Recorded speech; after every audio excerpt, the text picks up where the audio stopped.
And at number 10, we unravel the career of the suburban GP who mastered the art of quiet death, a man who became the most prolific serial killer in documented history. Stay tuned, because the true count of his victims was not 15, but a number that eclipsed the death toll of some small wars. But first, who was the American neurosurgeon whose incredible ego masked an ineptitude so profound his operating table was dubbed the butcher block? The answer awaits in the middle of our countdown. Number 10. Harold Shipman, the quiet killer, the pinfold doctor. The era, 1970 to 1998. The victims, a minimum of 218 patients, later estimates exceed 250. The modus operandi, general practitioner who administered lethal doses of diamorphine, heroin, to mostly elderly female patients. The fallout, a massive public inquiry that led to fundamental changes in UK medical regulation and death certification. The town of Hyde, Greater Manchester, was the picture of English civility, and at its heart was a figure who embodied community trust, Dr. Harold Shipman. To his patients, he was the model general practitioner, attentive, kindly, a man of routine and reassurance.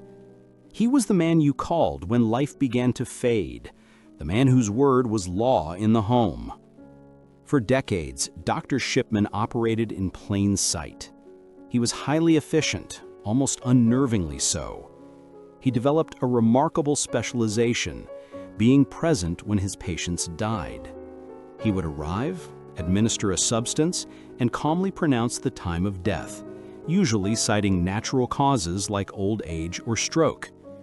Who would question the diagnosis of a respected family doctor? He didn't just kill, he created a chilling atmosphere of inevitability around his practice. His victims, overwhelmingly elderly women, trusted him implicitly. They invited him into their homes, opened their veins to him, and in many cases signed over their lives in the most direct way possible.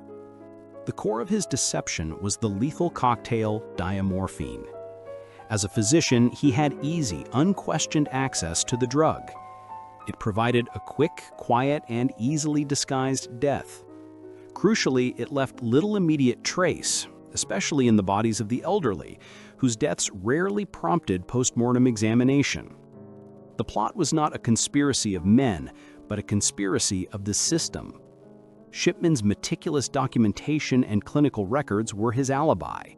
He would falsify medical notes to show the patient was in failing health, making the death appear expected and natural. His entire system, built over nearly 23 years, started to unravel with a moment of pure greed. In 1998, he killed Kathleen Grundy, a healthy, wealthy former mayor of Hyde. Shipman was too confident. He forged Grundy's will, attempting to cut her family out and leave the bulk of her estate, nearly £400,000, to himself. Grundy's daughter, Angela Woodruff, a solicitor, was instantly suspicious. The will was clumsily typed and did not feature her mother's signature style. She looked at the timing. Her mother had died suddenly, and Shipman had been the last person to see her alive. Woodruff pressed for a police investigation. The police, initially reluctant to question a respected doctor, finally exhumed Mrs. Grundy's body. The autopsy was definitive: fatal traces of diamorphine. The investigation that followed opened the floodgates of horror. Police began comparing Shipman's death certificates with his clinical records.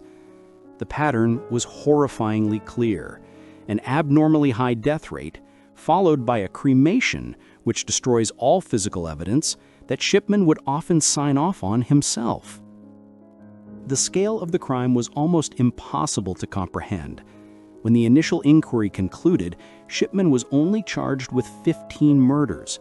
The cases were sufficient forensic or circumstantial evidence could be gathered. On January 31, 2000, he was convicted on all 15 counts and sentenced to 15 consecutive life sentences. But the true story did not end with the verdict. A massive public inquiry, the Shipman Inquiry, was launched to determine the full scope of his career. The inquiry examined the records of over 1,000 of his former patients. The findings were a body blow to the nation's sense of safety. The official conclusion was that Dr. Shipman had murdered at least 218 patients, and likely many more, bringing the potential death toll to over 250. He was the most prolific serial killer in recorded history. The fallout was a national crisis. How could one man, in plain sight, commit mass murder for so long? The inquiry forced the biggest overhaul of medical oversight in UK history. It led directly to the following: the mandatory involvement of a second doctor in the certification of death, the regulation of prescription drugs, especially highly potent opioids, the complete restructuring of the General Medical Council. The betrayal of Dr. Shipman proved that the greatest threat sometimes wears the most trusted uniform. He never confessed, maintaining his innocence until his death by suicide in his prison cell in 2004. The chilling truth is that Shipman revealed a vulnerability in the healthcare system that no one dared to imagine. Shipman killed hundreds, quietly, through the subtle use of drugs. But across the Atlantic, an American physician was using the same lethal tools, albeit with a different, more erratic, and frighteningly mobile target selection.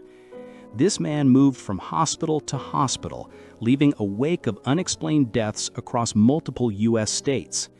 He was driven not by money, but by the sick, exhilarating rush of watching life fade. Next, we uncover the shocking career of Michael Swango. But first, if you find this dive into the darkest medical secrets compelling, take a moment to subscribe and comment below which of these 10 doctors you knew about before this video. Number 9. Michael Swango, the Medical Nomad, Dr. Death, U.S. edition. The era, 1980 to 1997. The victims, estimated 60 victims, convicted of 4 murders and 1 attempted murder. The modus operandi, administering lethal injections or poisons, often potassium chloride or succinylcholine, to patients and colleagues in various hospitals. The fallout, major inquiries into American hospital credentialing and background checks. Unlike Harold Shipman, who was rooted in one community, the American physician Michael Swango was a ghost, a predator who perfected the art of migration. He moved across the U.S. Midwest, leaving a trail of sudden, unexplained cardiac arrests and respiratory failures behind him, never staying long enough for suspicion to coalesce. He was outwardly brilliant, an ambitious surgical resident in the early 1980s, but beneath the facade of medical promise lay a deep, almost sexualized thrill in witnessing death. His crimes weren't about money, they were about power, control, and the sadistic satisfaction of playing God. His pathology first manifested not against patients, but against his own colleagues. While working as an EMT in Illinois, his coworkers began suffering from unusual, sudden nausea and collapse after eating food or drinking coffee that Swango had prepared. These events were dismissed as bad luck or mass hysteria. But the pattern became deadly clear during his residency at the Ohio State University Medical Center in the early 1980s. A string of previously stable patients under Swango's care began to die suddenly. Their deaths were characterized by rapid, unforeseen medical crises, cardiac arrests that defied textbook explanations. Hospital staff began to whisper the truth that wherever Swango went, people died. One staff nurse, concerned by his presence near the death of a patient, alerted a superior. Swango's strange behavior, his fixation on death, and his collection of medical books on poisoning was finally scrutinized. Though he was never charged with murder in Ohio, he was convicted of aggravated battery for non-fatally poisoning a coworker and served 2 years in prison.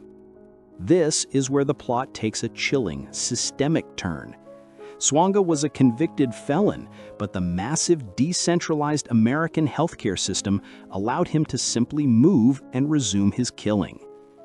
After his release, he falsified his job application, hiding his prison sentence and convincing the Medical Licensing Board of Virginia to grant him a license.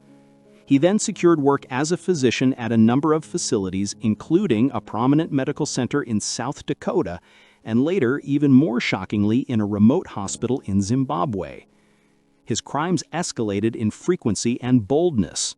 He discovered that by injecting substances like potassium chloride, a drug that stops the heart immediately, or succinylcholine, a muscle relaxant that causes immediate respiratory arrest, he could induce death that mimicked natural causes.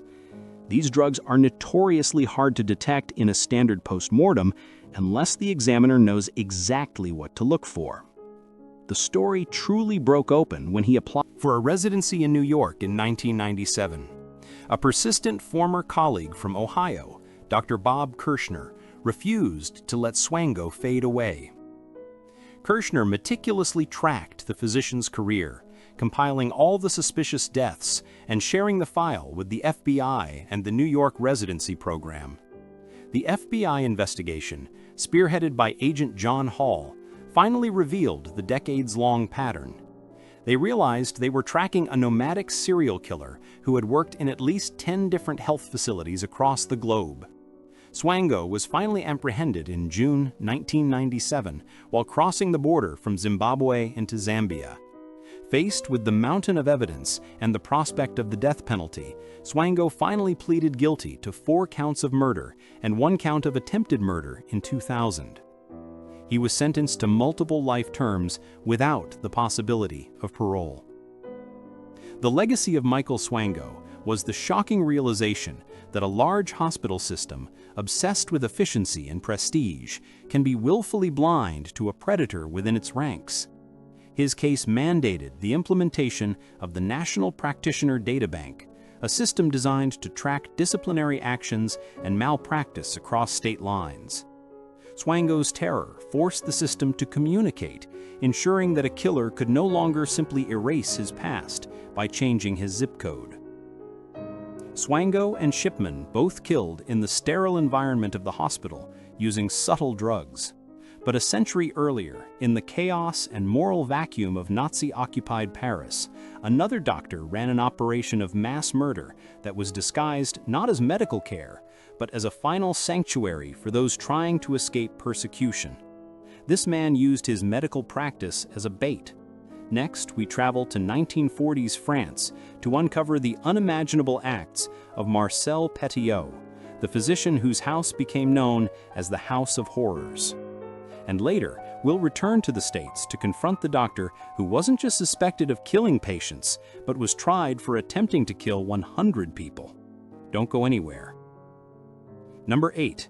Marcel Petiot, the French butcher, the House of Horrors. The era, 1941 to 1944. The victims, convicted of 26 murders, estimated to be over 60. The modus operandi, luring people seeking to escape Nazi-occupied France to his home, promising safe passage, then murdering them and disposing of their remains. The fallout, a sensational trial that exposed the dark intersection of wartime opportunism, greed, and psychosis. In the midst of World War II, Paris was a city of fear, shadows, and desperate hope. For those trying to flee the Nazi regime, Jews, resistance members, and wealthy opportunists, there was one name whispered as a path to freedom: Dr. Marcel Petiot. Petiot was a physician with a deeply troubled past, including repeated hospitalizations for mental illness and a history of theft and illegal abortions. Yet during the war, he established himself as a clandestine savior. He ran a fictitious escape network known as Fly Talks, which promised to smuggle people out of France and into neutral South America for a staggering 25,000 H-francs per person. His operation was centered in his private home at 21 Rue Le Sueur in the expensive 16th arrondissement of Paris. This house, he claimed, was the final safe staging post before their journey began. The plot was simple and horrifyingly consistent. When victims arrived, Petiot would convince them that they needed a series of inoculations to be allowed into their destination country. These inoculations were, in fact, lethal injections of cyanide. As his victims died, Petiot would systematically loot their belongings, including cash, jewels, and clothing. The disposal of the bodies was the most grotesque aspect of his scheme. Petiot's house had a specially constructed, locked room and later a lime-filled pit in the cellar. When he needed to eliminate the evidence, he would dismember the bodies and burn the remains in his coal furnace or dissolve them in quicklime. The scale of the operation required systematic, almost industrial disposal. Petiot's career of slaughter finally came to an end in March 1944, not through careful police work, but through an accident. A fire department was called to Rugeley to investigate heavy, oily smoke billowing from the chimney, the telltale sign of burning human remains. When firemen broke into the house, they were met with an unimaginable sight. They found a chamber of horrors, a room filled with quicklime, a furnace stoked with human bones and teeth, and piles of clothing and luggage belonging to dozens of people. Petiot, who arrived on the scene and tried to bluff his way out of the crisis by claiming the remains belonged to traitors killed by the resistance, disappeared into the wartime chaos. He was aided by the confusion of the German occupation and his own cunning. He managed to evade capture for several months, even joining the French resistance under a new name and fabricating documents to prove his patriotism. But he was eventually recognized and arrested in 1944. The subsequent trial was a massive public spectacle. Petiot's defense was bizarre and spectacular. He claimed that all the people found in his house were not his victims, but German collaborators he had personally executed as a patriot. He confessed to killing 63 people, but insisted he was a hero. The prosecution painstakingly put together the evidence: the luggage, the bones, the teeth, and the overwhelming financial motive. The court did not believe his claim of patriotic murder. Petiot was ultimately convicted of 26 counts of murder and sentenced to death. On May 25, 1946, Marcel Petiot was executed by the guillotine. The legacy of Petiot remains a chilling reminder of how a seemingly educated professional can exploit the chaos of war to indulge a dark, homicidal pathology. He preyed on the ultimate human vulnerability, the desperate hope of escaping death, only to deliver it in the most clinical, calculated way. His story confirmed that even the most trusted professions could house the deepest evil when the rule of law collapses. Petiot's House of Horrors was a one-man death factory, but long before the chaos of World War II, in Victorian London, another doctor used his medical knowledge to systematically eliminate his victims for financial gain, earning the ominous title of the Lambeth Poisoner. We are about to journey back to the 1890s to meet Dr. Thomas Neill Cream. But first, help us uncover more of these hidden historical crimes by liking this video and sharing it with a friend who loves true crime documentaries. Number 7. Thomas Neill Cream, the Lambeth Poisoner, the lethal prescription. The era, 1878 to 1892. The victims, at least 6 known victims, likely more. The modus operandi, doctor who poisoned prostitutes and acquaintances with strychnine in London and the US. The fallout, a sensational trial that highlighted the dangers of medical training falling into the wrong hands. The Victorian-era, with its gaslit streets and deep class divisions, provided the perfect hunting ground for a doctor with a dark secret. Thomas Neill Cream was a Scottish-born, Canadian-raised physician who arrived in London in 1891, ostensibly to practice medicine. In reality, he arrived to kill. His pathology was long established. In the United States, he had already served a 10-year sentence in Illinois for poisoning the husband of his mistress. He was released early due to what was likely a bribe and a fabricated story of poor health. Upon arriving in London, he quickly turned his attention to the most vulnerable group, young working women, particularly prostitutes, who often lacked family or social networks to notice or report their sudden disappearance. He stalked the streets around Lambeth and the Waterloo Bridge area. His chosen weapon was strychnine. This colorless, bitter alkaloid was a common poison of the era, but required a doctor's knowledge to administer effectively. Strychnine acts as a neurotoxin, causing uncontrollable muscle spasms, convulsions, and eventually death through respiratory failure. A terrifying, agonizing end. Between 1891 and 1892, Cream murdered 4 prostitutes in London: Ellen Donworth, Matilda Clover, Alice Marsh, and Emma Shrivel. He often presented himself as a concerned doctor, offering them medicine, the lethal dose of strychnine.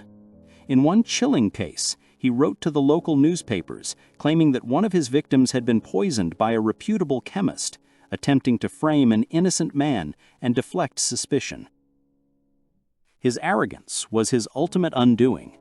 Unlike other quiet killers, Cream was a boastful egomaniac. He couldn't resist talking about his crimes, even showing off his knowledge of the poisoning methods to others. He began approaching other doctors and acquaintances, suggesting that he, Dr. Cream, knew the true identity of the Lambeth Poisoner and offering to assist the police. This classic psychological trait of a killer inserting himself into the investigation proved his downfall. He made a crucial mistake when he tried to secure a reward for revealing the supposed killer. He led a man named Dr. William Broadbent to the spot where Matilda Clover had died. Broadbent, an experienced physician, was immediately suspicious of Cream's intimate knowledge of the crime and his detailed, technical descriptions of strychnine poisoning. Broadbent reported his suspicions to the London police. Scotland Yard had been baffled by the string of deaths, but now they had a clear target. They were able to connect Cream's travel and movements in the US to his actions in London. In June 1892, Cream was arrested. His trial became a Victorian media sensation, a Gothic tale of a doctor turned demon. The prosecution used an unprecedented level of detail to reconstruct his movements and his access to the poison. Cream was convicted and sentenced to hang. He was executed at Newgate Prison on November 15, 1892. In a piece of dark folklore that persists, it is alleged that as the trapdoor fell, Cream tried to confess to a final great victim, whispering the name Jack, before his neck snapped, leading to the lasting rumor that he was, perhaps, the infamous Jack the Ripper. This claim has been widely debunked by forensics and historical experts, but it speaks to the sensational nature of his crimes. Dr. Thomas Neill Cream remains the quintessential example of the poisoned authority figure in Victorian crime. His case was a stark warning that medical education without moral compass creates a sophisticated killer. Cream used poison to kill for pleasure and revenge, but his crimes pale in comparison to the scale of the original 19th century physician killer who poisoned his victims not in the shadows of London, but in the heart of the English countryside. The story of William Palmer is so infamous it led to a fundamental change in English law. We'll uncover the tale of the Rugeley Poisoner next, but first, leave a comment below. If you were an investigator, which poison would you dread finding most? Number 6. William Palmer, the Rugeley Poisoner, the doctor's fatal habit. The era, 1847 to 1856. The victims, at least 7 confirmed, suspected of 14 murders. The modus operandi, doctor and horse trainer who used strychnine and antimony to murder family members, friends, and creditors for insurance money and gambling debts. The fallout, the passage of a specific law to allow for a centralized, neutral trial outside of his local influence. Long before Shipman and Swango, there was the 19th century English doctor who set the grim standard for medical treachery. William Palmer, known as the Rugeley Poisoner, lived a double life as a respected physician and a reckless gambling addict whose debts constantly mounted. His primary motive was financial desperation. His passion for horse racing and his mountain of debt, which eventually totaled over £10,000, an enormous sum in the 1850s, led him to a terrifying solution: murder for insurance and inheritance. His victims were systematically chosen. His mother-in-law, Anne Torton, died suddenly, allowing him to inherit money. His 4 young children died suspiciously in infancy, potentially from poisoning, which provided an inheritance from their mother's estate. His own wife, Anne Brooks, died after taking ill, which conveniently allowed Palmer to collect on her £13,000 life insurance policy. Palmer was smart. He used various poisons, including antimony, which has no specific taste and whose symptoms, vomiting and exhaustion, mimicked natural causes like dysentery or cholera, diseases rampant in 19th century England. But his killing spree culminated in the murder of his close friend and fellow gambler, John Parsons Cook, in 1855. Cook had just won a substantial amount of money at the Shrewsbury races. Palmer, desperate for cash, poisoned Cook using strychnine over the course of several days. Cook's stepfather became suspicious and insisted on an autopsy. The examination was complicated by the era's primitive forensic science. The local physician, a friend of Palmer's, was suspected of tampering with the contents of Cook's stomach. However, the case proceeded, and it was so sensational and potentially damaging to the judicial system that a unique solution was required. Palmer was incredibly well connected in his local Staffordshire community of Rugeley. Authorities feared that a local jury would be intimidated or biased. The crisis led Parliament to pass the Central Criminal Court Act of 1856, sometimes known as Palmer's Act. This legislation allowed a trial to be moved out of the county where the crime occurred and held at London's Old Bailey, ensuring an impartial jury. This change was a monumental shift, acknowledging the influence of a corrupt local figure. The trial was one of the first major media events in British history. The prosecution, led by the brilliant Attorney General, had to rely heavily on circumstantial evidence and expert testimony about the effects of strychnine, even though it was not definitively found in Cook's body, a common problem in 19th century forensic toxicology. The evidence, however, was overwhelming. Palmer's enormous debts, the suspicious timing of the deaths, his known access to the poisons, and the agony of Cook's final moments. The jury found him guilty. William Palmer was publicly hanged on June 14, 1856, before a massive crowd estimated at 30,000 people. The legacy of the Rugeley Poisoner was twofold. He stained the reputation of the medical profession for a generation, and he forced a necessary, lasting change in British criminal law. His story is a chilling precursor, demonstrating how the specialized knowledge of medicine can be weaponized for purely material gain. Palmer and Cream were motivated by money and malice. But the next doctor on our list committed his crimes not with strychnine, but with a scalpel, driven by an ego so vast it convinced him he could defy the very laws of physics and biology. This man was dubbed Dr. Death in the American South, and his operations maimed or killed almost every patient he touched.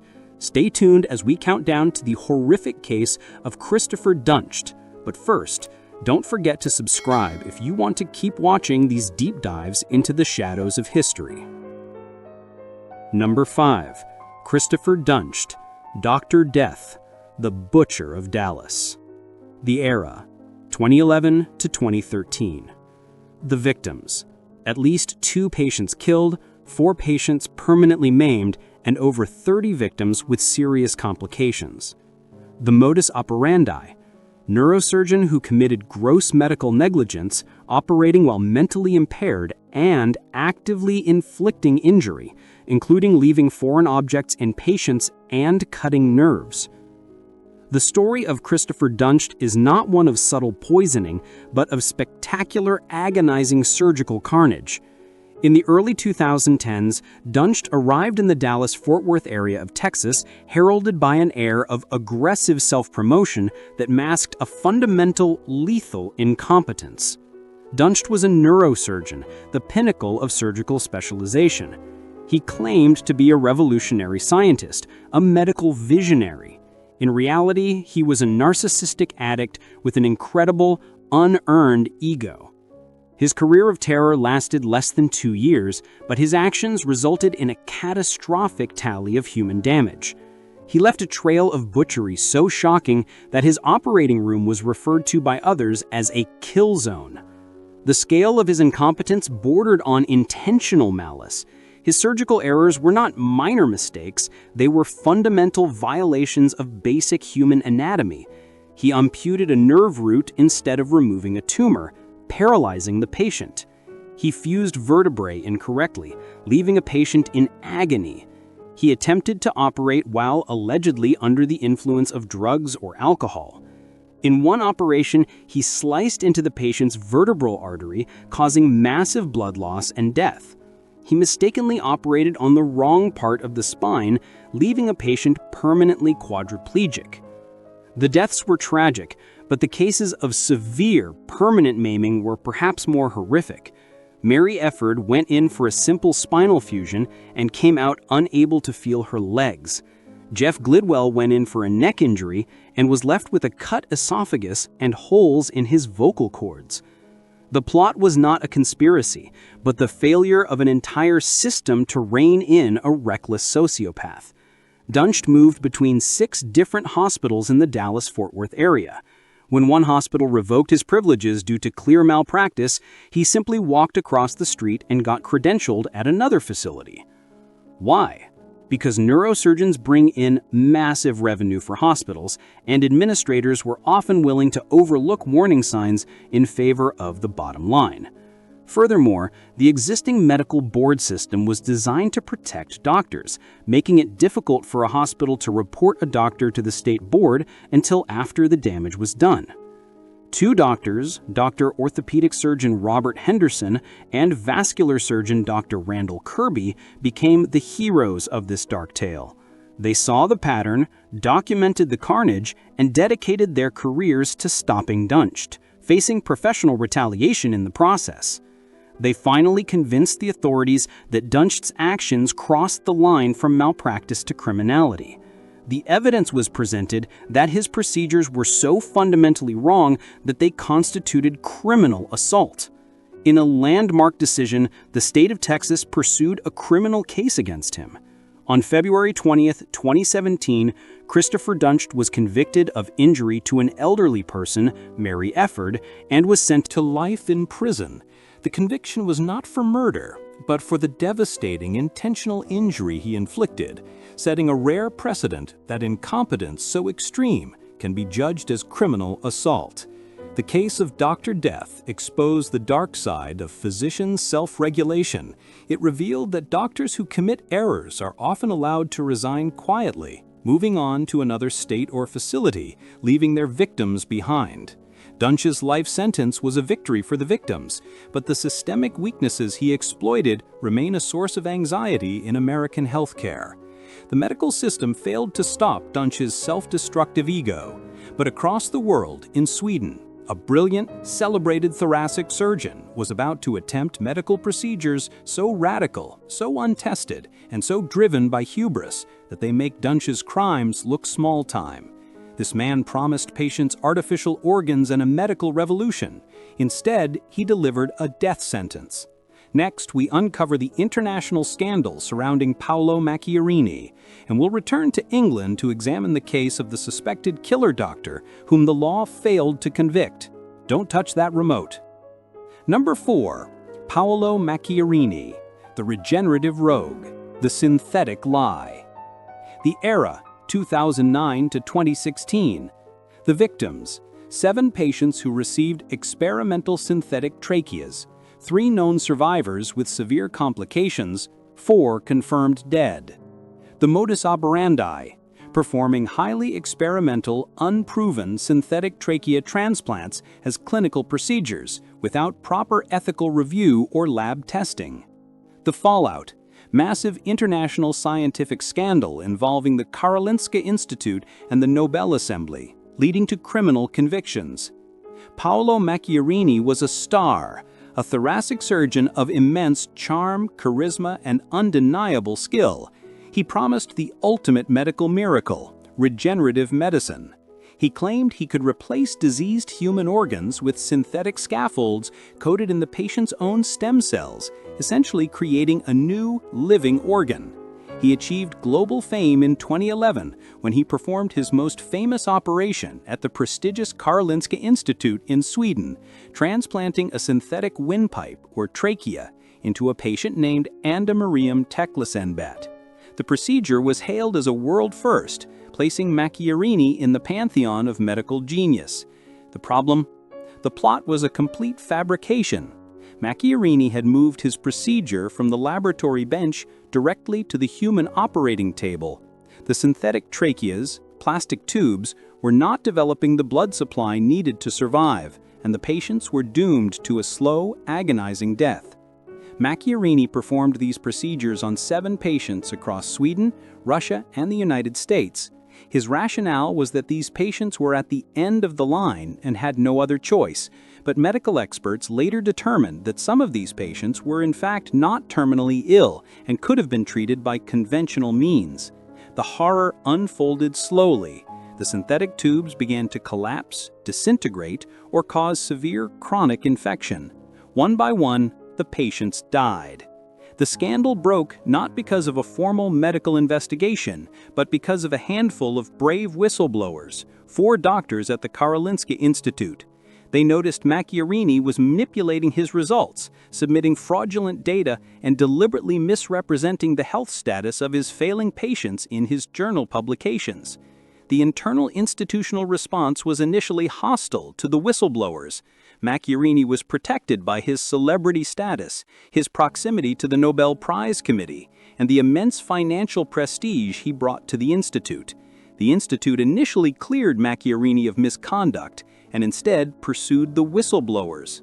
But the evidence, which was later detailed in investigative reports and documentaries, became impossible to ignore. His patients were dying, terrible, slow deaths. In 2016, Macchiarini was fired from the Karolinska Institute. The fallout was devastating. The institute's leadership resigned, and 2 members of the Nobel Assembly were removed due to their ties to the doctor. The criminal proceedings took years due to the complexity of the case.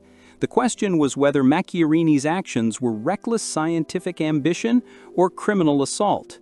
In June 2023, following a complex legal appeal process, the Swedish Svea Court of Appeal convicted Macchiarini of gross assault against 3 of his patients. The court found that Macchiarini's procedures were not urgent, life-saving measures, but rather were done with complete indifference to the well-being of the patients, effectively sentencing them to suffering and death. He was sentenced to 2.5 years in prison. Paolo Macchiarini's medical career ended in disgrace, but the legal complexity of prosecuting doctors for patient deaths is immense. Our next figure is another Dr. Death, whose catastrophic career in Australian hospitals led to a flurry of charges, manslaughter convictions, and then legal reversals that shook the Australian justice system to its core. Next, we travel to Queensland, Australia, to unravel the dizzying legal plot surrounding Jayant Patel. And later, we'll discover the chilling story of the American doctor who used his brief stint in medical school to disguise a career of mass murder in the 1890s. Stick around. Number 3. Jayant Patel. Dr. Death. Down Under. The Systemic Cover-Up. The Era, 2003 to 2005. The victims, linked to 87 deaths and severe adverse outcomes at Bundaberg Hospital, faced charges for 3 manslaughters and 1 grievous bodily harm. The modus operandi, surgeon who performed unnecessary, highly complex or incorrect surgeries leading to severe injury and death. The fallout, a massive public inquiry into the Queensland health system and the failure of international medical credentialing. In the early 2000s, the regional hospital in Bundaberg, Queensland, Australia, desperately needed a highly skilled surgeon. They hired Jayant Patel, an Indian-born, American-trained surgeon who arrived with glowing references and an impressive CV. What the hospital failed to realize, or chose to ignore, was that Patel was a professional fugitive. He had faced disciplinary action and severe restrictions on his practice in multiple U.S. states, including Oregon and New York, due to repeated medical errors, including a patient's death. He had been labeled incompetent by peers and was restricted from performing major surgeries. Patel exploited the failure of international medical credentialing. By moving to Australia, he was able to essentially erase his past. Once at Bundaberg, his recklessness became immediately apparent. Known as an aggressive, fast-working surgeon, he began performing complex procedures far outside his expertise and training. Doctors and nurses at the small hospital quickly became terrified of working with him. The pattern of death was horrifying. Patients who went in for routine procedures or even non-surgical ailments would deteriorate rapidly after being treated by Patel. One patient died after a botched esophagus removal. Another died after an emergency procedure performed despite the patient's refusal of the surgery. His reign of error was finally exposed by a courageous registered nurse, Toni Hoffman. Hoffman meticulously documented Patel's catastrophic outcomes, eventually going public to the media and politicians with her detailed evidence of incompetence and possible criminal negligence. Her actions became the critical piece of the plot to expose the doctor. The public outcry was immense. The scandal, which became known as the Bundaberg Hospital Inquiry, found that at least 87 deaths and major adverse events were linked to Patel's short tenure. He fled Australia in 2005 when the investigation began, escaping to the United States. Patel was finally apprehended by the FBI and extradited to Australia. The legal saga that followed was dizzying in its complexity, embodying the difficulty of proving criminal intent versus malpractice in a medical setting. In 2010, Patel was convicted of 3 counts of manslaughter and 1 count of grievous bodily harm, and sentenced to 7 years in prison. The victims felt justice had been served, but the legal battle wasn't over. In 2013, his manslaughter convictions were quashed by Australia's High Court, which argued that the trial jury was unfairly prejudiced by the massive media coverage. He was subsequently acquitted in a retrial on 1 charge and later pleaded guilty to the grievous bodily harm charge in 2015. Ultimately, the legal system could not sustain the highest criminal charges against him, despite the extensive evidence of harm. Patel served a brief sentence and was deported to the U.S. The story of Jayant Patel is a monumental lesson in systemic failure. It led to the establishment of the Queensland Health System reform and mandatory, rigorous cross-checking of international medical credentials. His crimes were enabled by institutional silence and bureaucratic negligence, proving that sometimes the true villain is not just the doctor, but the system that refuses to scrutinize him. Patel's story is the modern tale of medical accountability, but we must now step back in time to the 1950s, to a quiet English town where another respected GP was tried for murder. The key difference, the state's failure to secure a conviction in this particular case, remains one of the highest profile failures in British criminal history. Next, we examine the highly controversial case of Dr. John Bodkin Adams. If you feel that medical professionals should be held to the highest standard of accountability, give this video a like right. Number 2. John Bodkin Adams, the Acquitted Poisoner, the Seaside Suspect. The era, 1930s to 1950s. The victims, suspected of involvement in up to 160 patient deaths, tried for 1 murder. The modus operandi, general practitioner who allegedly hastened the deaths of wealthy, elderly patients with painkillers and sedatives, often after convincing them to alter their wills in his favor. The fallout, a sensational acquittal that highlighted police incompetence and led to the first known use of doctor shopping for drugs. The English seaside resort of Eastbourne was the perfect place for wealthy, retired gentlefolk to spend their final years, and their trusted caretaker was Dr. John Bodkin Adams, a portly, somewhat peculiar general practitioner who cultivated a reputation for tireless devotion to his elderly patients. Adams's specialty was, much like Shipman's, the elderly and the terminally ill. His patients, usually women of means, had a suspicious tendency to include him in their wills. The plot was never definitively proven, but the pattern was deeply alarming. A wealthy, elderly patient would become increasingly ill. Dr. Adams would administer copious amounts of powerful drugs, often large doses of narcotics like morphine and heroin or barbiturate sedatives. The patient would often alter their will to give Adams money or valuable antiques. The patient would die suddenly, usually without a post-mortem, and Adams would issue the death certificate. The sheer volume of wealth Adams acquired, from properties, cars, and antiques to direct cash bequests, drew the attention of the local police. The final trigger was the death of Mrs. Edith Alice Morrell in 1950, followed by the death of another patient, Gertrude Hullett, in 1956. The police launched an investigation. They exhumed Hullett's body and found traces of barbiturates, but the crucial missing piece was Adams's prescription pad. He was known to write dozens of prescriptions for highly addictive drugs to his patients.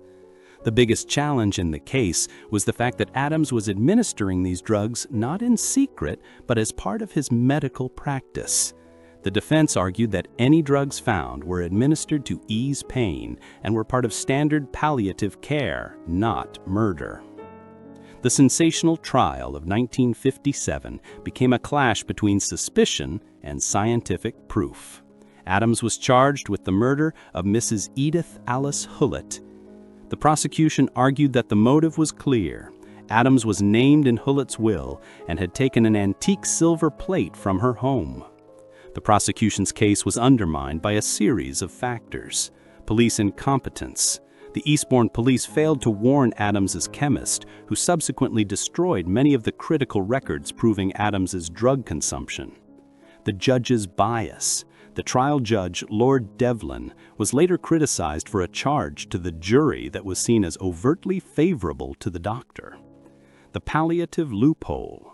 It was almost impossible to prove in a court of law that a doctor who prescribed large doses of pain relief to a terminally ill patient was doing so with homicidal intent.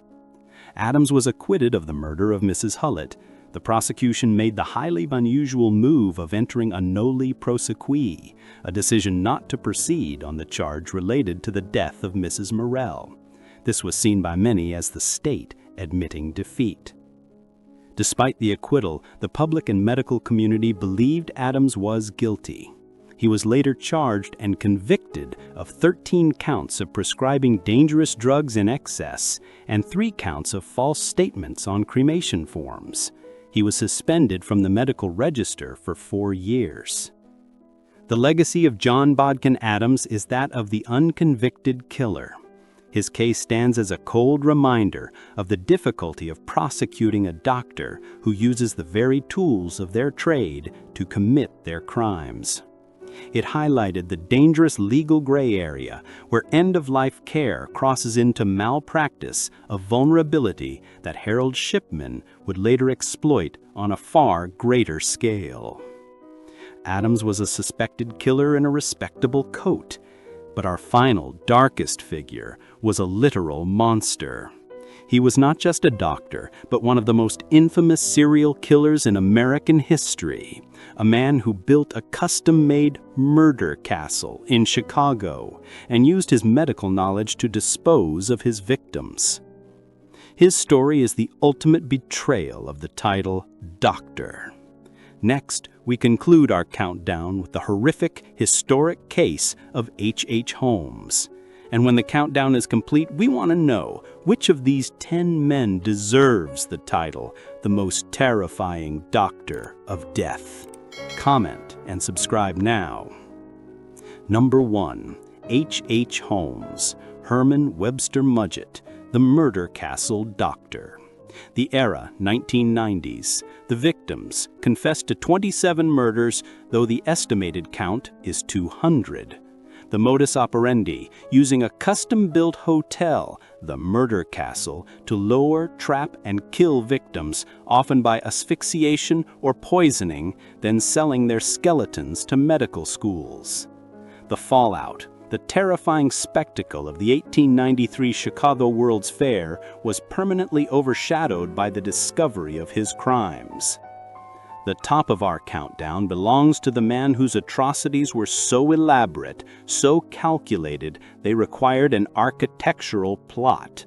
Herman Webster Mudgett, known to the world as H.H. Holmes. Holmes had trained briefly at the University of Michigan Medical School in the 1880s, acquiring the knowledge of human anatomy, poisons, and the methods for stripping and disposing of a human body, knowledge he would weaponize in the most terrifying manner imaginable. The doctor title he often used was a thin veneer of respectability. In 1893, Chicago was preparing for the Columbian Exposition, the World's Fair. Holmes took advantage of the influx of tourists, building a massive 3-story mixed-use hotel near the fairgrounds. This structure was not a hotel. It was a carefully constructed murder machine, known as the Murder Castle. The plot was the building itself. Holmes designed his castle with a monstrous level of detail. Trapdoors leading to the basement, soundproof, windowless rooms with gas pipes that allowed him to asphyxiate victims while monitoring them through peepholes.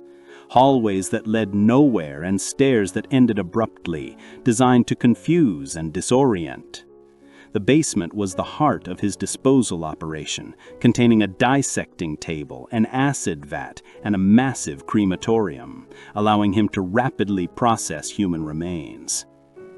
Holmes's victims were typically young, single women who came to Chicago seeking opportunity, as well as wealthy tourists and former employees he had defrauded. He would lure them with offers of lodging or employment, often convincing them to sign over their insurance policies to him before trapping and killing them. His medical knowledge was crucial to the disposal phase. By stripping the flesh from the bones, he was able to sell the articulated skeletons and anatomical models to medical schools for profit, essentially making money from every phase of his crime. The downfall of Holmes was triggered by an insurance fraud scheme gone wrong, not the murder investigations. He partnered with a former associate, Benjamin Peitzel, to fake Peitzel's death for insurance money. Holmes, however, actually killed Peitzel and then went on to murder 3 of Peitzel's 5 children in a terrifying cross-country flight. Holmes was finally arrested in Boston in 1894 after being tracked by the Pinkerton Detective Agency. Once police connected him to the Peitzel family murders, the search was on for the Chicago Murder Castle. The discovery was a gruesome media spectacle. Investigators found evidence of his human factory, dismembered bodies, blood-stained surgical tools, and the acid vats. While in prison, Holmes offered numerous conflicting confessions. He eventually confessed to 27 murders, though the investigators believed the true number could be as high as 200. He was convicted solely for the murder of Benjamin Peitzel. H.H. Holmes was hanged on May 7, 1896. The story of the Murder Castle doctor remains the most potent symbol of medical knowledge entirely divorced from morality. He used his brief medical training to perfect the art of anonymity, disposal, and profit, turning the very principles of human anatomy into a terrifying tool of industrialized murder. His case confirmed that the most darkest betrayal of trust can occur when the hands trained to save are instead used to butcher. These 10 doctors, from the quiet, insidious poisoner of Eastbourne to the flamboyant surgical killer of Dallas, represent the ultimate ethical failure. They prove that the title of doctor offers no immunity from the darkest reaches of human capacity. The ultimate lesson from the Hippocratic betrayal is not merely about identifying the monsters among us, but about reinforcing the walls that protect the innocent.